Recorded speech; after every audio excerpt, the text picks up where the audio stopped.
여러분 안녕하십니까?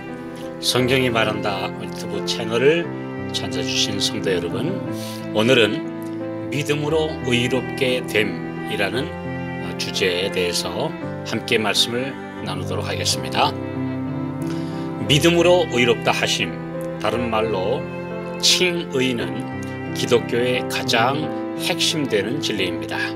반면에 죄의 문제를 해결하기 위해 다른 모든 종교가 수행을 하거나 또는 고행을 하고 또는 덕을 쌓는 선행을 함으로 자신의 죄를 씻고 의롭게 되도록 가르치고 있습니다. 그런데 이러한 것은 우리 그리스 신화에 나오는 유명한 이야기, 제우스 신에게 노여움을 산 시지프스가 유리산 꼭대기에 바위를 굴려 올라가면 용서해 주겠다고 하는 처벌을 받습니다. 이 시지프스는 바위를 계속 유리산 꼭대기에 올리기 위해서 애를 쓰지만 얼마 못 가 또 미끄러지고 또 시도하지만 다시 미끄러지고 하는 끝없는 반복을 한다고 하는 유명한 그리스 신화가 있는 것처럼, 사실 우리의 힘으로 모든 죄를 씻고 의롭게 된다는 것은 불가능하다고 하는 사실을 모든 사람들이 경험적으로 압니다. 혹 꽤 높은 도덕적 경지에 이르렀다고 존경을 받는 극소수의 위인들이 있긴 하지만 역시 죄책감과 죄된 성향에서 벗어나지는 못합니다. 이것은 로마서 3장 10절에 기록된 바 의인은 없나니 하나도 없으며 라는 말씀 그대로입니다. 아무도 행동뿐 아니라 마음까지 의롭게 된 적도 없을 뿐 아니라 본성 자체가 악으로 기울어져 있다는 말씀입니다. 로마서 3장 28절, 그러므로 사람이 의롭다 하심을 얻는 것은 율법의 행위에 있지 않고 믿음으로 되는 줄 우리가 인정하노라. 죄의 값은 사망이라는 선고에서 건져주실 오직 한 분, 창조주 하나님이신 예수님의 대속의 죽음 때문이며, 이 진리를 믿고 예수님을 영접함으로 예수님의 의가 나에게 입혀져 전혀 죄를 짓지 않은 것처럼 깨끗이 용서해 주신다고 하는 진리입니다.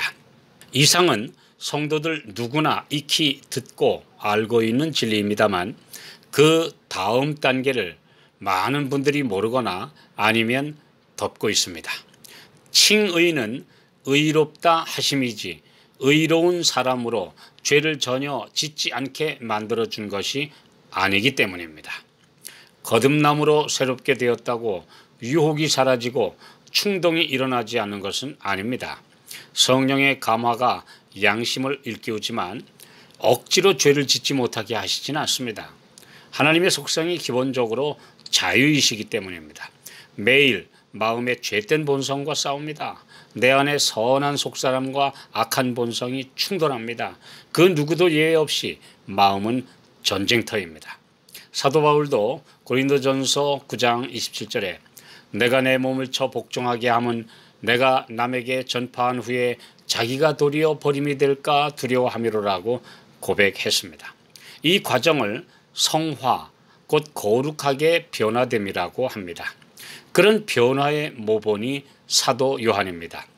그는 보아너게, 곧 우레의 아들이라는 이런 별명을 예수님이 지어주셨을 정도로 급하고 다혈질 성격이었지만 매일 예수님을 바라보고 자아와의 싸움에서 승리함으로 마침내 사랑의 사도로 불려지게 되었습니다. 내 안에 죄된 본성과 싸워 날마다 승리하는 것이 그리스도인의 과업이며 거듭남의 경험을 했다고 단번에 이루어지는 것이 아닙니다. 의롭다 하심은 단번에 주어지지만 그것은 과거의 죄에 대한 용서와 하나님의 자녀로 받으심이지만 의로운 품성으로 변화되는 것은 그렇지 않습니다. 여러분 스스로 성격이 쉽게 바뀌지 않는 것을 인정하시죠? 그렇습니다. 예수 믿고 구원받는 복음을 전하면서 성화, 곧 끊임없이 하나님의 율법에 순종하도록 가르치지 않는 복음이 바로 거짓 복음입니다. 또 한 번 구원받으면 그 후에 무슨 짓을 하든지 구원이 취소되지 않는다는 가르침은 치명적인 거짓 구원론입니다. 사도 바울조차 자신이 버림을 받을까 두려워한다고 했고 나는 날마다 죽노라고 고백했는데 한 번 구원받아, 다시 말해서 의롭다는 용서를 받아 구원이 확정되었다고 한다면 날마다 하나님의 십계명에 순종하기 위해 그 거스르는 자신의 본성과 싸울 필요가 없다는 이런 거짓 이론인 것입니다. 그것은 아주 쉽게 지름길로 가는 것처럼 보이지만 절대 하늘 가는 길은 지름길이 없습니다. 계시록 14장 12절에 성도들의 인내가 여기 있나니 저희는 하나님의 계명과 예수 믿음을 지키는 자니라고 참 그리스도인의 특성을 말씀하셨습니다. 곧 예수 믿음으로 하나님의 계명에 순종하는 자들이 마지막 때에 수많은 종파와 교단을 초월하여 진리를 가진 남은 백성임을 밝히고 있습니다. 즉 하나님의 계명에 순종할 것만 강조하여 행위로 구원받으려고 하는 율법주의는 경계해야 하죠. 그렇지만 예수님을 믿기만 하면 순종의 행위는 아무 조건이 아니라고 가르치는 교훈도 양극단으로 잘못되기는 마찬가지입니다. 그리스도의 구원하시는 은혜는 죄인의 죄를 용서해 주시며 의로운 새 본성을 죄인의 마음에 넣어 주십니다.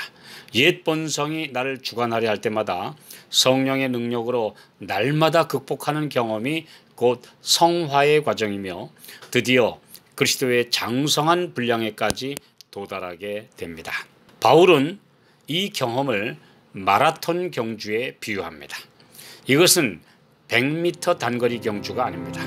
오직 표대를 향하여 꾸준히 인내로 달려가는 것이며 이기는 자에게 주시는 상급을 받게 될 때까지 목표에 골인할 때까지 달리는 것입니다. 하나님의 계명과 예수 믿음을 함께 전하는 진리가 성경과 부합하는 말씀입니다. 이 기준이야말로 참 교회를 판별하는 원칙입니다.